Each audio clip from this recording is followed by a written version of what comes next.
Olá, bom dia, boa tarde, boa noite. Grande alegria estar aqui com você no meu canal mais uma vez para o Torpedo 365.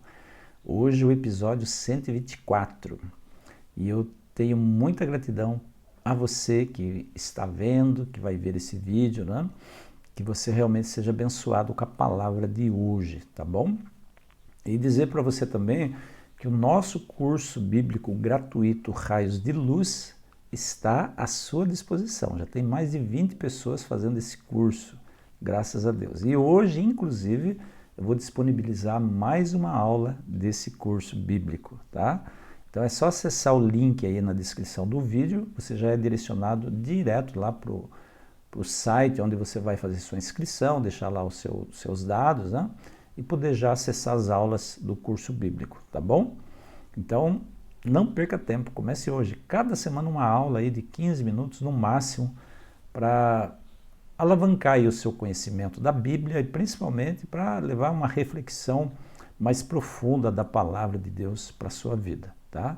Quero agradecer mais uma vez você que se inscreveu, que vai se inscrever no meu canal, que deixa o seu like, deixa o seu comentário, que aciona o sininho de notificações. Tudo isso contribui para que o nosso canal cresça cada dia mais, tá bom? Então, muito obrigado mesmo a você que já tem feito isso. O nosso torpedo de hoje, torpedo 124, nós vamos falar sobre o livro de Joel. Joel é o livro que vem depois de Daniel. Ontem nós terminamos de comentar sobre o livro de Daniel, né? Vamos ficar aí 2 dias no livro de Joel, hoje e amanhã, porque Joel é um livro curto, um livro que tem 3 capítulos apenas. Joel é chamado de um dos profetas menores. E esse livro com 3 capítulos tem grandes ensinamentos para nós. Joel, ele viveu por volta do ano 900 a.C. E a mensagem dele foi dirigida especificamente ao povo judeu. Tá? Lembra que eu falei num desses vídeos aí atrás que o povo de Israel, o reino de Israel, ele foi dividido num determinado momento histórico em 2 reinos. O reino de Israel, que era o reino do norte, constituído por 10 tribos, houve lá um movimento separatista, né? Então ele foi constituído por 10 tribos, e o reino do sul, chamado Judá, cuja capital era Jerusalém. O reino do norte era Samaria. O reino do sul, Judá, cuja capital era Jerusalém, e constituído por 2 tribos, a tribo de Judá e a tribo de Benjamim. O livro de Joel é dirigido especificamente ao povo judeu, ao reino do sul, tá? E esse livro, ele traz 4 mensagens muito específicas ao longo dele. E eu vou citar quais são essas 4 mensagens, né? Para a gente refletir um pouquinho sobre elas. E ele tem também 2 linhas muito claras, né? Quando ele fala quando ele escreve, Joel, né? Quando ele escreve. A primeira coisa que ele fala, o primeiro assunto que fica aí bem patente, bem relevante no livro de Joel, é o dia do Senhor. O dia do Senhor. O que vai ser o dia do Senhor? Ele dá até algumas profecias sobre o que será o dia do Senhor. Nós vamos ver amanhã, no torpedo de amanhã. E a outra coisa que ele fala sobre o derramamento do Espírito Santo. Nós também vamos ver isso amanhã. O que é o derramamento do Espírito Santo? Quem é o Espírito Santo? Qual é o trabalho do Espírito Santo na nossa vida, na vida do cristão? Mas nessas 2 linhas que permeiam, né, o livro todo, existem 4 mensagens muito específicas ao longo desse livro. A primeira mensagem é que o pecado sempre atrai o juízo de Deus. As catástrofes que se abatem sobre as nações e sobre a vida individual das pessoas era resultado do juízo de Deus sobre o seu povo. Então, todos os pecados têm suas consequências, tá? Todo pecado tem sua consequência. Todo erro tem sua consequência. Causa e consequência. A lei da semeadura e da colheita. Aquele que semeia ventos, colhe tempestade, já diz o velho ditado, né? Então essa é a primeira nota tônica e a primeira mensagem do livro de Joel. O pecado atrai o juízo de Deus. Deus é um juiz justo, nós vamos ver isso daqui a pouquinho, tá? A segunda mensagem que permeia aí o livro de Joel é quando o povo desobedece, Deus disciplina. O que é disciplina, gente? Muita gente fala assim, Deus castiga, desobedeceu, Deus castiga. Deus não castiga, Deus disciplina. É diferente a gente pensar num conceito e no outro conceito, tá? Porque lá em Apocalipse, Deus diz assim, eu repreendo e disciplino aqueles a quem eu amo. Então Deus é um Deus que é nosso pai.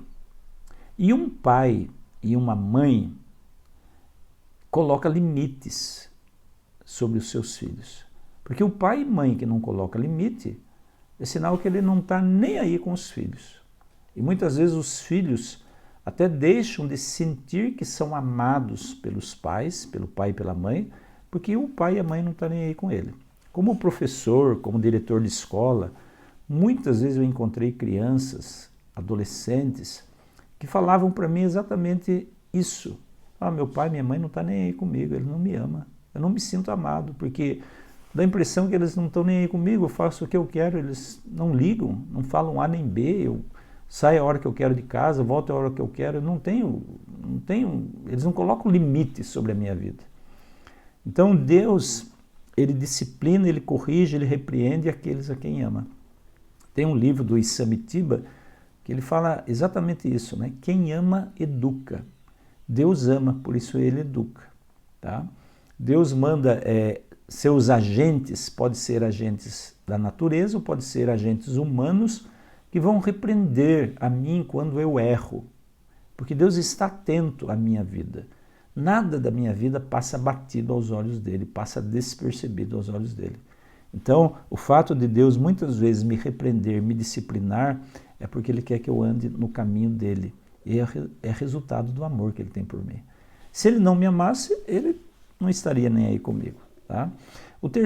A terceira mensagem do livro de Joel é que o arrependimento sincero suspende o castigo de Deus, né? E traz de volta a restauração. O arrependimento sincero suspende os juízos de Deus e traz a restauração de volta. Isso fica muito evidente ao longo de toda a Bíblia, mas fica muito evidente no livro de Jonas. Nós vamos ver aí num torpedo aí adiante o livro de Jonas. Fica muito evidente que Deus, quando o povo se arrepende, Deus também retira o mal que ele prometeu deixar que venha sobre o povo. Ou seja, ele impede que o mal venha, ele impede o juízo dele, tá? E deixar bem claro também que Deus não traz o mal, Deus permite que o mal chegue à vida das pessoas, porque ele não é o originador de nada de ruim, mas ele permite que venha justamente para ensinar lições para a vida das pessoas, tá? Para a vida do pecador, entre os quais eu estou incluído, evidentemente, tá? Então no livro de Jonas deixa muito claro isso, porque Jonas pregou para uma grande cidade naquela época, a cidade de Nínive, que Deus prometeu que se em 40 dias o povo não se arrependesse, Deus iria trazer a destruição da cidade. Era uma cidade de 120 mil habitantes. E Jonas, depois de tentar fugir de Deus, percorreu a cidade, pregou a mensagem de Deus, e o que aconteceu? O povo se arrependeu. E quando o povo se arrependeu, Deus também retirou a promessa de que ele iria destruir a cidade. Ele não destruiu a cidade. Então, a terceira mensagem aí, que fica bem clara no livro de Joel, é essa, que o arrependimento sincero suspende o juízo de Deus. E o quarto ponto, a quarta mensagem aí, bem evidente no livro de Joel, é que o dia do Senhor será de trevas para os pecadores e de bênçãos para o povo de Deus. Quando eu digo pecador e povo de Deus, não é que o povo de Deus não peca, né? O povo de Deus são pessoas também que são pecadoras, mas são pecadoras arrependidas. O povo de Deus é constituído por pecadores arrependidos. Então, o juízo de Deus vai ser de trevas para os pecadores não arrependidos e de luz e de bênção e de paz para os pecadores arrependidos. E é muito confortador a gente saber que nós temos um juiz justo. Porque se nós somos inocentes, e inocente significa arrependido dos seus erros, e arrependido significa aquele que recebeu o perdão de Deus, né? Então, se nós somos inocentes, nós sabemos que o julgamento vai ser a nossa liberdade. O juiz vai nos dar liberdade. Mas se nós não nos arrependemos, é um dia de trevas, porque o julgamento será um dia de condenação. Eu fico assim, fazendo um paralelo entre Deus como juiz justo e os juízes aqui da terra. Né? Esses dias eu estava vendo uma reportagem na TV de uma mulher que foi condenada à morte nos Estados Unidos. Nos Estados Unidos tem alguns estados que adotam a pena de morte, outros não, né? Mas ela foi condenada num desses estados que adotam a pena de morte. Ela foi condenada por matar a sua filhinha, ainda bebê praticamente. Só que durante esses anos todos que ela ficou presa, de quase 20 anos, me parece, ela sempre alegou inocência. E agora existe uma ONG lá fazendo um movimento para que ela tenha a oportunidade, e foi concedido isso a ela, né? A oportunidade de um novo julgamento mediante novas provas, novas evidências de que a menina caiu da escada e não foi assassinada por ela. E eu fico imaginando a esperança que está passando pelo coração dessa mulher. A esperança de ser agora julgada, se é que ela realmente é inocente, né? De ser agora julgada por um juiz justo, um juiz que não deixe passar nada, um juiz que veja as provas como realmente elas estão postas e veja a inocência dela, se esse for o caso. Né? Eu fico imaginando essa mulher, se ela realmente for inocente, primeiro, a angústia que ela viveu ao longo desses anos todos, lembrando que ela foi condenada à morte e que o dia da morte dela vai chegar. Já estava marcado. E faltando 2 dias para a execução, de repente ela ganha uma nova oportunidade de um novo julgamento. E agora a expectativa do coração dela, né? A expectativa de cair agora nas mãos de um juiz, de um júri que seja justo, que veja as provas e que a libertem dessa prisão. O pecador arrependido, o pecador que pede perdão dos seus pecados, ele não tem medo do juízo, porque ele sabe que Deus é um juiz justo. Agora, o pecador não arrependido, esse sim tem medo do juízo, porque ele sabe que o juízo, o julgamento, vai condená-lo. Ele sabe do seu erro e ele não consegue se arrepender, então ele sabe que o fim dele vai ser a condenação. Isso no juízo de Deus, tá?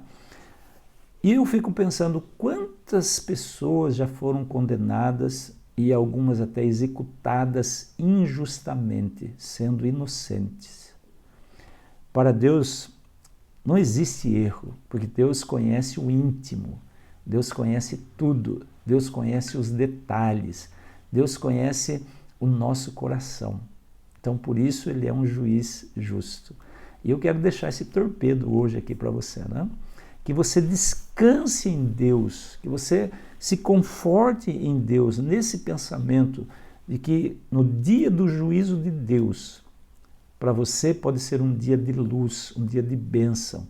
Se você hoje caminhar com Ele, se você hoje entregar sua vida a Ele, se você hoje agarrar com suas mãos nas mãos desse juiz, que é um juiz justo, tá bom? Então fica esse torpedo aí para a sua vida, que você cada dia possa tomar essa decisão de viver a sua vida de acordo com a lei, com as regras e com o amor desse juiz que é um juiz justo. Deus abençoe muito a sua vida e amanhã eu volto com o torpedo número 125. Forte abraço para você e até lá.